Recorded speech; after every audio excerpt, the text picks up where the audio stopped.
Hi, this is AJ. Welcome to lesson number 6. Today's topic, models. Models are very important. And by model, I mean role model, not the models you see on magazines. It's a different meaning. A role model is kind of like a hero. It's someone that has success, the same kind of success that you want. So for example, if you are a basketball player, you want to be great, then maybe Shaquille O'Neal or Michael Jordan is your role model. Maybe both. It's important to have role models. Role models are people who have done already what you want to do. Why is that important? Well, it's important because you can learn from them. You can learn much faster if you find out, if you discover what they did to succeed. This is the fast track for success. You don't have to make all the same mistakes. You can copy them in a way and learn much, much faster. So for example, when I started my own business, in the beginning, I knew nothing, zero. I had no idea what to do. I was just an English teacher. Now I had two choices. I could have just tried something else, kept trying things, making mistakes, failing, try again. And I did do that somewhat. But I wanted to succeed faster. That would be a very slow method if I only experimented, if I only tried and failed, and tried to find everything by myself. So of course, I wanted to succeed faster. So what did I do? I went and I found role models. I found other people who were already successful business people. I read their books. I went to their seminars and their workshops. I learned everything possible from them. And then I used what I learned with my own business. And in this way, I was able to succeed much, much faster. I could take all the great strategies they were using that they discovered in their life, maybe with many, many years. I could take all those great strategies and I could use them in months or in weeks. Well, you can do the same thing with your English learning or with anything. You can find role models, people who are total masters, and you can steal their ideas. You can steal the best ideas, the best strategies, the best methods that they have used, and you can copy those so that you will learn much, much faster. You will make fewer mistakes. So that's why role models are so important. They speed up the learning process. They boost it up. They also, of course, give you an emotional boost because you can see, hey, they did it. Somebody already did what I want to do. It proves it's not impossible. It can be done. And I also had that a little bit with my business. I was a little bit scared. I was an English teacher. I didn't know much about business. But the more I read about all these other people who started, like me, with no knowledge of business, with no money, but they did certain things, and those certain actions led to success. Those certain strategies led to success. And I realized if I use the same strategies, I will get the same result, the same success. It's the same with English learning. If you follow the strategies of people who are masters, you also will become a master. Quite simple. So let's talk about this a little bit. In fact, this is how I developed my teaching system. As a beginning teacher of English, I knew nothing. Zero. I went to Korea and I got a job teaching small children. And I didn't know anything about English teaching. I had a degree in social work. I had studied social work in school. And suddenly I needed to teach small children. And I did what most English teachers do. I just grabbed some textbooks and followed the textbooks. And I followed what my boss told me to do. And the result was not so good. And I did this for a few years. And later I changed to teaching adults. And the same thing, I just used some textbooks. Oh, this textbook. The school would give me some books to use, and I just kind of randomly used different activities from these books. And the results were quite poor. But I began to notice something. I began to notice that a few students in my classes were learning much faster than everybody else. They were doing much better than everybody else. So I was curious. I wanted to be a better teacher, and I thought, I need to learn, what are these guys doing differently? Why are they different than the other students? So I talked to them. I interviewed them. I constantly asked questions. I was very, very focused on my best students. What were they doing? And then I focused on the other students. What were they doing? What was the difference? And over time, I began to realize there were patterns. The best students were always doing similar things. And they were different than what most students were doing. Later, a few years later, I went and got a master's degree in teaching English as a foreign language. And during my studies, during my master's degree program, I began to look for other models. This time I looked for researchers, for scientists who were studying English learning, or in general, language learning. And I wanted to find out, again, what were the results, the scientific results that showed which methods were fastest, which methods were best for learning English or for teaching English. My focus, of course, was teaching. And again, I began to find patterns. And the very interesting thing to me, the patterns were the same as what was happening with my best students. So the research was showing the same thing that my students were showing. They were doing exactly the same thing. So from these two models, these role models, these academic role models, these scientists, and then my actual students, my best students, also role models, I learned a totally new way to teach English. And that is what you have now, the effortless English system, the effortless English approach. So let me talk about some of these examples, and then I will talk in more detail about the importance of finding role models and finding a peer group. So peer means it's a person who's equal to you. But a peer, really, it means it's the people you have contact with every day. Your coworkers, your friends, your business partners. All of those people are your peers. It's people you have contact with constantly every day, the people you see again and again and again every day. Those are your peers. And it's important to have a very good peer group. You need to have a good peer group and you need to have good role models. So first, let's talk about role models. I just want to talk about a few success stories, a few of my best students that I've had over the years. So one of my best students, her name was Jeannie. She was Korean, and she was a student of mine in San Francisco. And she learned so much faster than my other students. It was amazing. I couldn't believe it. So I began to ask Jeannie questions all the time about what she was doing. How did she study English? And I asked my other students the same questions. And I found out, number one, Jeannie was focused on listening. Jeannie did a lot of listening after school. She had an iPod, and she was listening to my lessons all the time. She was listening to podcasts. She was listening to television. Very focused on listening, an auditory method. Learning with her ears. Another thing Jeannie liked to do was read English, but not textbooks. She read novels.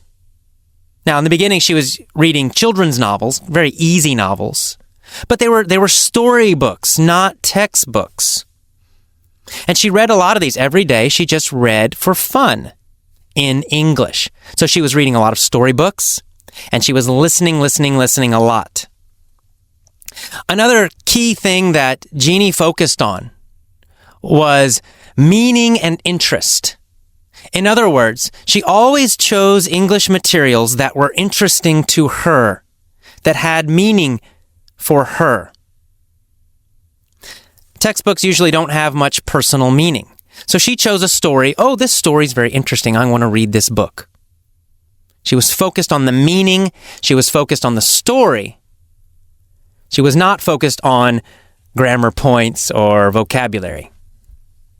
And the same in her listening. She chose listening that was interesting and fun and meaningful to her. So that's interesting. Well, later I talked to a guy named Steve Kaufman. Steve Kaufman is a linguist. I think he speaks 12 languages now. He keeps adding languages, so I forget how many he speaks. But the last time I talked to him, he was speaking 12 languages. Not bad. He's a Canadian, a native English speaker, but he speaks French, he speaks Japanese, Cantonese, and Mandarin. He's learning Russian now. He's learning Korean. He's an amazing guy. And of course, I was very curious about Steve, another great language learning role model. And I asked Steve about his methods. How do you do it? And he writes a lot about his methods on his website and his blog. So Steve, guess what? Same as Jeannie.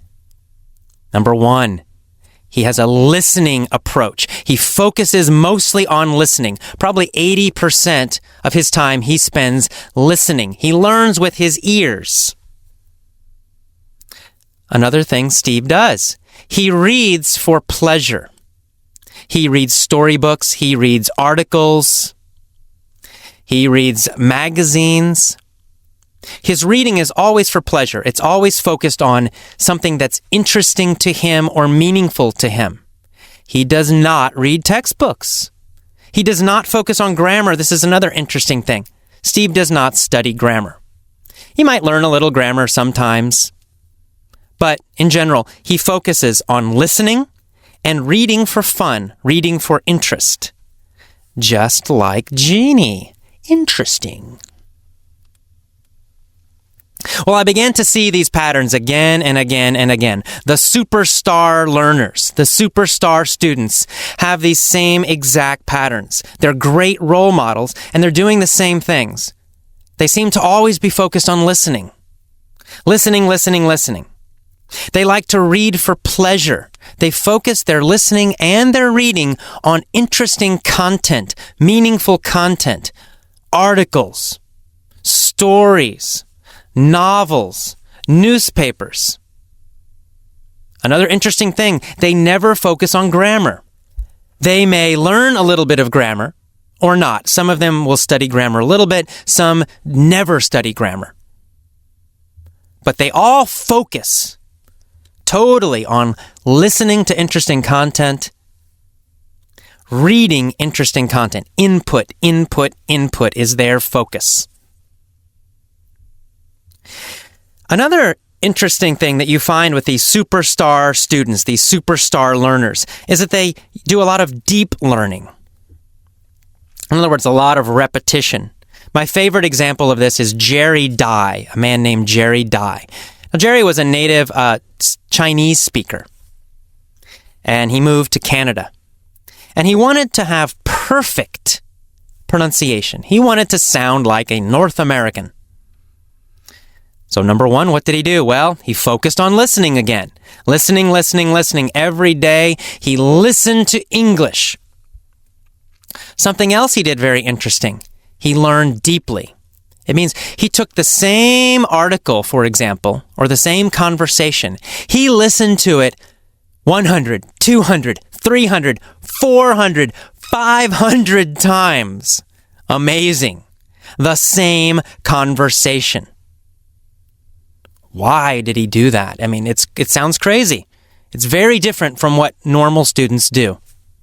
Well, because he realized he needed that massive repetition so that he could really learn and absorb all the sounds of English, the patterns of English. He realized that deep learning was more important than going fast and trying to learn a lot of words and a lot of grammar. Now, you don't need to do quite so much like Jerry Dai. 500 times with one thing is a little bit much. It's kind of hard to stay motivated. It can become quite boring. But the general principle is important. Deep learning. It's something that all my superstar students do, that the superstar learners do. They learn a lot very deeply first. So they go deep, deep, deep, a lot of repetitions. And then later they add more. Another guy who does a lot of deep learning is one of my favorite examples in my mini stories, Tiger Woods. We've heard a lot about Tiger Woods. Well, think about Tiger Woods for a minute. Tiger Woods started to practice golf when he was a child. His father taught him golf. And he learned how to putt. He would practice putting, right? The little short strokes. And he practiced, big, long strokes, driving in golf. It's called driving. It means hitting it far. The same swing. Tiger Woods has been practicing the exact same swing for years, since he was a small child until now. He's a master, but he still practices his swing. I mean, this is super deep learning. He's doing the same simple thing again and again and again, each time trying to make a tiny little improvement. Right? Tiger Woods didn't decide, I'm sick of this. I already know this. I don't need to practice anymore. That's what a lot of English learners do. They say, I already know the past tense. I can take a test. I can pass it. No problem. But when they speak, they make constant mistakes with the past tense. It's because they did not learn it deeply. They know it at a shallow level. They can take a test, but they don't know it deeply, deeply, deeply. The way Tiger Woods knows his swing, because he's done it, 50,000 times, 100,000 times, maybe more. So deep learning is something else we can learn from our role models. So what you need to do then is find role models. And you can get them from a peer group. Peer group means it's the people you associate with, the people you're around, the people you connect to every day. How do you find a peer group of super great English learners, of superstar students? Well, there are different ways to do it, but I think the easiest way to do it is online. I mean, the internet is amazing because you can communicate with people all over the world. So you can find super English learners, in England, in Europe, in South America, in Asia, all over. And you can come together as a group and communicate, learn from each other. And that's going to increase your learning speed so much.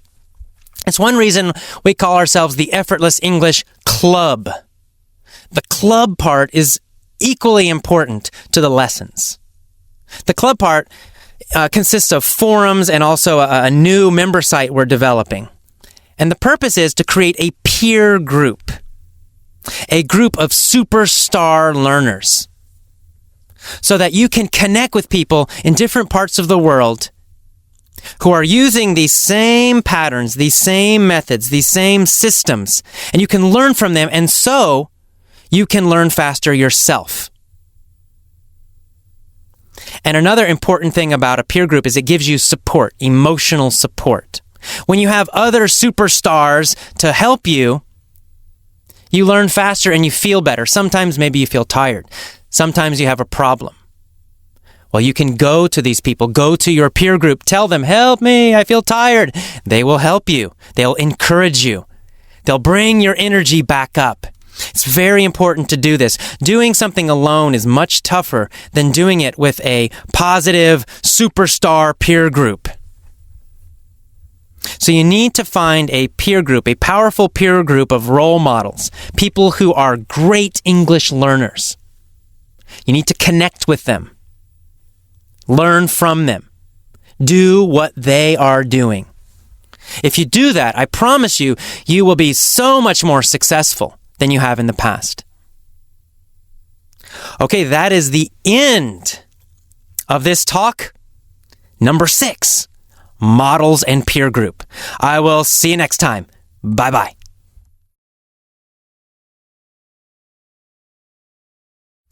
Hello, welcome to the mini story for models. Are you ready to begin? Big smile. Shoulders back. Breathing deeply. Moving your body. Let's go. Laura wanted to be a triathlete. Who wanted to be a triathlete? Laura. Laura wanted to be a triathlete. What is a triathlete? Well, a triathlete is a person who does 3 different sports: swimming, cycling, riding a bicycle, and running. Right? So tri means 3, T-R-I. Tri means 3, so 3 sports. A 3-sport athlete. Swimming, cycling, and running. Did Laura want to swim, cycle, and run? Yes, she did. She wanted to swim. She wanted to cycle, and she wanted to run. She wanted to be a triathlete. Who wanted to be a triathlete? Laura. Laura wanted to be a triathlete. Did she want to be a normal triathlete? Not Laura. Laura wanted to be a superstar triathlete. In fact, she wanted to be the number 1 triathlete in the world. What kind of triathlete did she want to be? A superstar triathlete. Laura wanted to be a superstar triathlete. She wanted to win the Ironman race in Hawaii. Which race did she want to win? The Ironman race. She wanted to win the Ironman race in Hawaii. The Ironman triathlete race. Did she want to be a superstar triathlete or a pretty good triathlete? Well, of course, superstar. She wanted to be a superstar triathlete. Laura always wants to be the best. So Laura wanted to be a superstar triathlete. She wanted to win the Ironman race. How long is the Ironman race? Well, the Ironman race is a swim that is 2.5 miles. 2.5 miles swimming. And 212 miles cycling. And 26.4 miles running. Wow. Is it a long race or a short race? Oh, it's a long race. It's a super long race. 2.5 miles swimming, 212 miles cycling, and basically 26 miles running. That's the Ironman race. Who wanted to win the Ironman race? Laura. Laura wanted to be a superstar triathlete. She wanted to win the biggest race. She wanted to win the Ironman triathlete race. But she had a problem, of course. Oh, there's always a problem. What was Laura's problem? Well, her problem was her peer group were all lazy losers. Did she have a positive, strong, superstar peer group? No. No, she did not. She had a peer group of lazy losers. Were her friends superstars? No, they weren't. They were lazy losers. Her peer group was full of lazy losers. What about her job? Were they superstars? Were they athletes? Oh, no, they weren't. Her coworkers complained constantly, and they were lazy. What were her coworkers like? Well, they were lazy and they complained constantly. Who were lazy and complained constantly? Her coworkers. Her coworkers complained constantly and they were lazy. Were they superstar athletes? No, they weren't. They were lazy. They were lazy and they always complained. And they stole from their company. What did they do? They stole money from their company. They were thieves. They were complainers and they were lazy. Was this a good peer group? No, it was a terrible peer group. Terrible coworkers for Laura. Her coworkers were complainers, they were lazy, and they were thieves. They stole from the company. How did Laura feel about her coworkers? Oh, she hated them. She hated her coworkers. Did she love them? No, of course not. She hated them. She hated her coworkers. They were a terrible peer group. They complained. They were lazy. They stole from the company. Did her coworkers encourage her and inspire her? No, they didn't encourage her. They didn't inspire her. She hated them. They were terrible. How about her friends? Well, they were nice, but they were lazy. Her friends slept all day and watched TV and ate French fries. What did her friends eat? French fries. 20 pounds of French fries every day.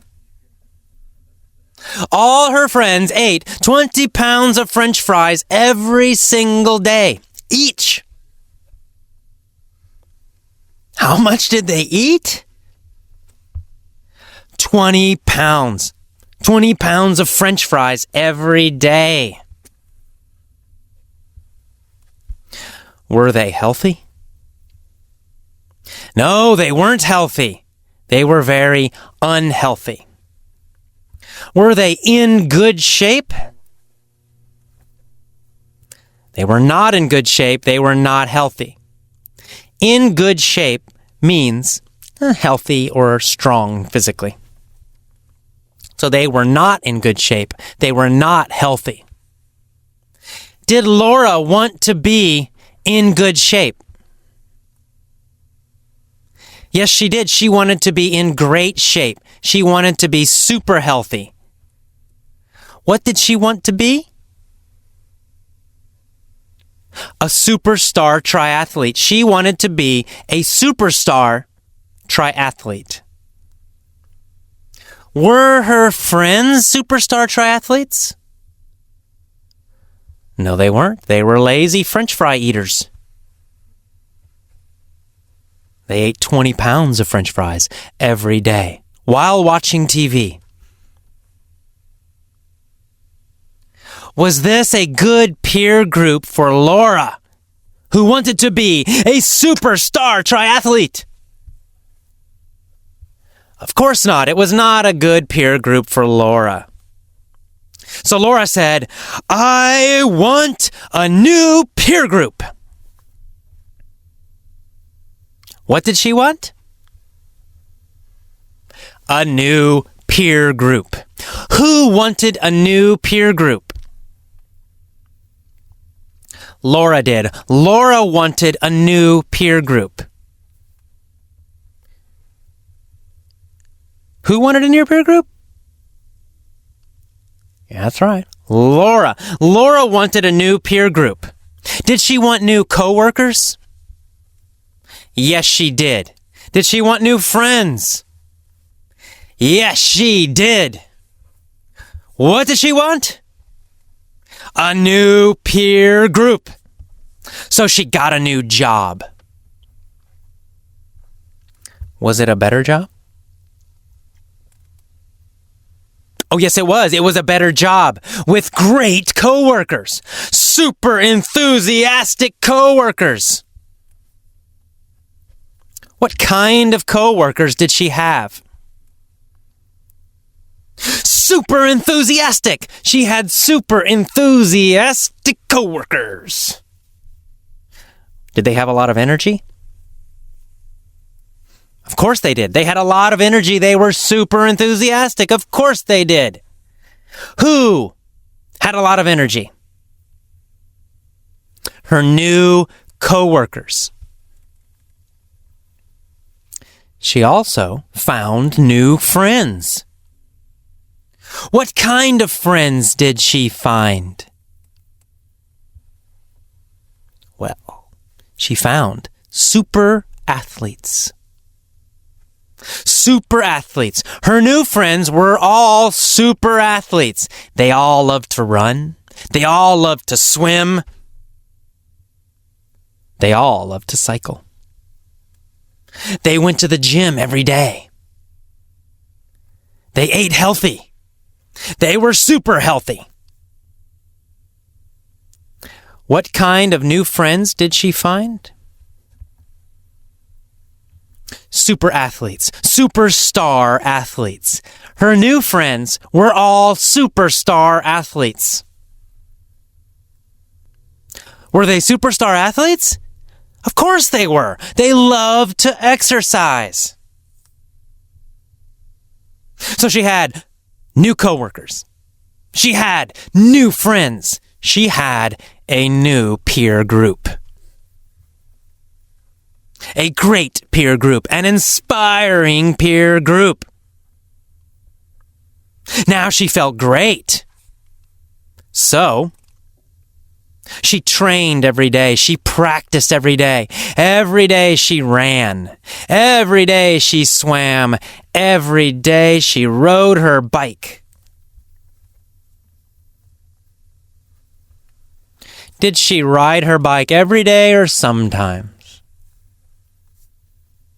Every day. How often did she swim and run and cycle? Every day. Who swam? Who ran? Who cycled every day? Laura, of course. Laura swam every day. Laura cycled every day. She ran every day. She exercised every day. Finally, the day came. The Ironman race. First, the swimming. She jumped into the ocean, and she swam, and she swam. Was she fast or slow? She was fast. She was a superstar swimmer. She came out of the water number 1. And next, she got on her bicycle. And she rode, and she rode, and she rode, and she rode. Faster, faster, faster. She was a superstar cyclist.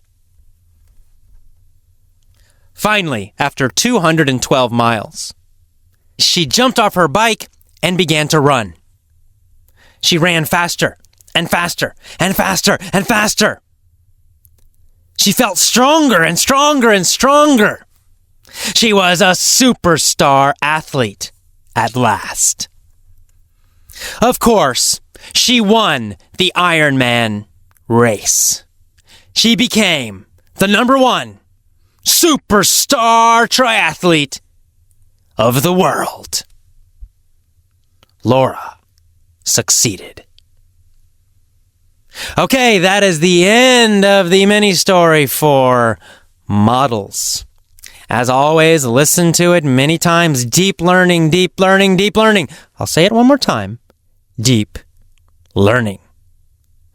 I know this seems like a repetitive point, but I'm going to keep saying it every time because you need to learn deeply. Most of these stories are in the past tense because most students need more practice with the past tense. And there's some other tenses mixed in there too sometimes. You don't need to know the names. It's not important. Don't think about it. The important thing is to listen, listen, listen. And if you want to, answer the questions quickly, quickly, quickly. It's okay to just listen. You don't need to answer. If you don't want to, if you're on a train or you're around other people, you can just listen quietly. But if you want to, you can pause and answer the questions. Pause and answer the questions. Try to do it quickly. But the important part is repetitive listening, deep, deep learning. You don't want to just learn these things. You need to master them. Okay, I will see you next time. Bye-bye.